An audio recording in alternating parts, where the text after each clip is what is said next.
Hi guys, welcome back to another video. In today's video, I'll be providing you with steps that you can take to come to Canada as an international student. So don't forget to give this video a like, drop a comment, share it with everybody you know who may find it beneficial. If you're new here, welcome. Don't forget to subscribe. If you are returning, don't forget to hit that post notification bell.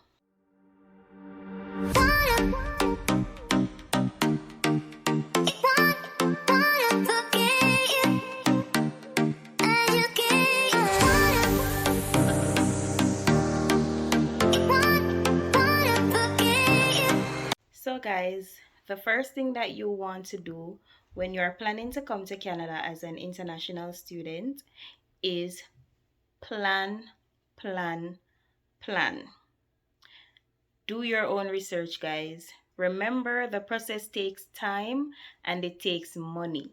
So you want to be sure that you do your own research rather than take what persons may tell you to do. So you have to do your research and plan well. In planning carefully, guys, you want to first decide what you are going to study. So perhaps you already have an undergraduate degree and you want to continue in that field, or you're just leaving high school and you want to study this as opposed to that. Ensure that you do your research to know what area you want to study in. When doing that research, guys, consider how beneficial it is to getting a job after you have finished or even while you're studying. Some persons are lucky to get jobs in their area of studies part-time while they are studying. So you probably want to consider that while you are doing your research. Also, you want to be sure that whatever you're studying or wherever you're studying will land you a postgraduate work permit, and it will eventually lead to permanent residency. So don't forget those points when you are researching the type of school that you want to attend. Now, after you have decided what you want to study, it is now time to find a school. So what you could do, or what I did, I just went to Google and I typed master's degree in education and I see a bunch of schools. I decide that this one is interesting, that one is interesting, based on a few factors. These factors include but are not limited to the cost of your studies, the location of the school, the employment opportunities, cost of living as it relates to food, transportation, housing. You have to consider all of those when you are deciding where to study. So don't just choose a school because you know somebody who goes to the school or somebody who went to the school, or because you watch a few YouTube videos and you hear persons say this is a good school and that is a good school. You have to be able to stand on your own. So while it is that somebody may recommend this school and you go there, what if you cannot afford the housing that's in the area?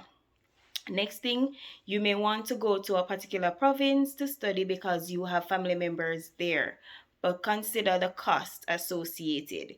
You know that some persons can change, and if that's the case, you will be left with a huge rent to pay on your own. So you have to take all of those into consideration. If you're coming with a partner, you also want to be sure that the partner will be able to get a job while you are studying, a good paying job. So consider all of those factors when you are choosing where to study. I would say choose two schools. You don't really need more than two schools to apply to. Some persons apply to one and they're successful. If you are not so sure, then you can settle on two schools. When you settle on these schools, you want to be sure that you also check the acceptance rate. If it's a high acceptance rate, like 80 or more, then you can probably apply to just that one school because it costs to apply to schools. It's not free. If you do have the money though, you can go ahead and apply to two schools. If not, just check to see if the acceptance rate is high and then you settle on that school. After you have done that, you want to go to Google and check to see if that school is on the list of designated learning institutions. Bear in mind also that not because the school is on the list of designated learning institutions, it will offer postgraduate work permit. So you want to be sure that when you are checking this school, you check to be sure that it also offers postgraduate work permit option. And I will add the link to the list of DLIs in the description box. You can go ahead and type the school or the region where the school is located, and you'll be able to find if it offers postgraduate work permit and if it is also on the list of designated learning institutions. If you check the school's website, guys, you will find all the information that you need, the required documents such as a transcript, degree. You will also find what to put in your statement of intent. A lot of schools tell you what to put in it, such as what are your long-term goals, why did you choose to study in this area, how will it benefit you, all of those. If you do not see those requirements, you can always check Google. They will, or YouTube, you will no doubt find information as to how to write a good statement of intent. So after you've done all of this, guys, it is now time to apply to the school. So some schools, as I said, all the information will be on the school's website. Some schools tell you if you need to provide all the documents that I just stated, like your transcript, your degrees, all of that. If they require the documents up front, ensure that you have those before you apply. If they do not, then you can go ahead and apply, and then you can submit these documents afterward.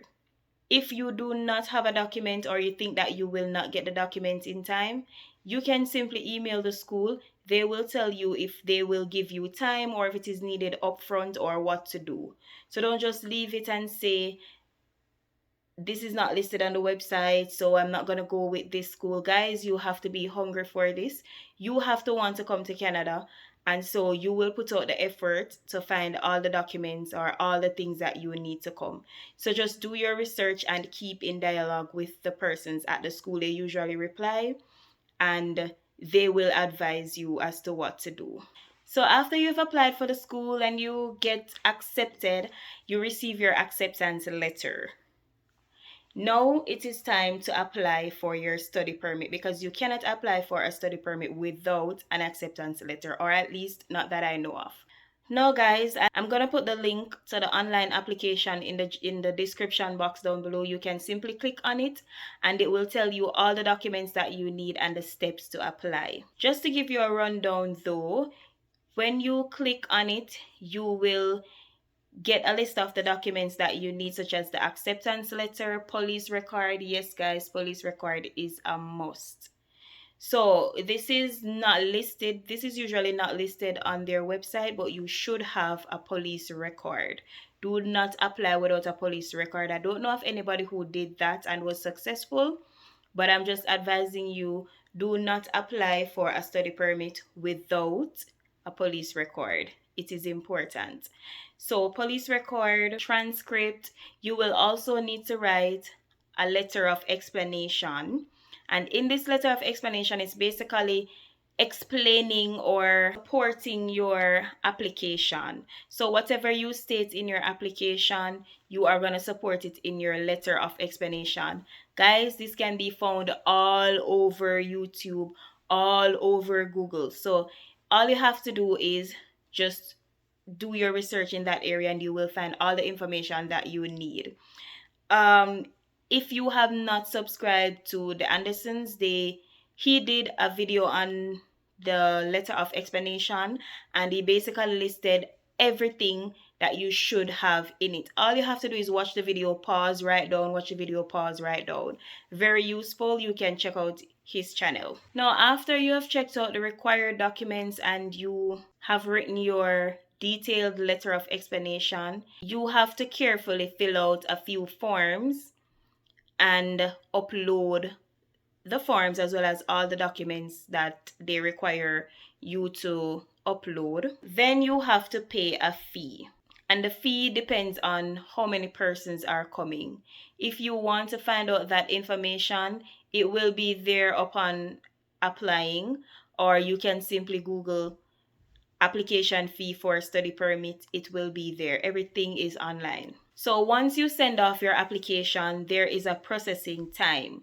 You have to wait until the application is approved. Please remember that the processing time, it changes regularly. So you have to go on their website to see where it is at the moment or how long is the processing time. So you cannot ask somebody, when you were applying, how long did it take? You have to bear in mind that this changes on a regular basis. So you have to go on the IRCC website to find out where they are now in the study application process. It is there. I tell you, everything is on their website. As it relates to applying, there's also a fee associated with this, and this is based on the number of persons that you are applying with. So if you're applying alone, that's a fee different from applying with a spouse, different from applying with a child slash children, or all of you combined. So check that as well to see what the fee is like. Please bear in mind that there is an additional fee if you have never done a biometrics in the past 10 years. There's an additional fee for that. So you can check all those information even before applying so that you will have all the money and everything that you need prior to applying. The next thing is that you are going to send off your passport in order to get the visa to travel to Canada. After you send off your passport, I'm not sure, it depends on the country where you are. I used DHL to send off my passport, which I got back 2 weeks later. After you get your passport, if you are applying for your spouse, you're going to use that information to apply for your spouse. And on my channel, I already listed how to apply for a spousal open work permit. You can rewatch that video.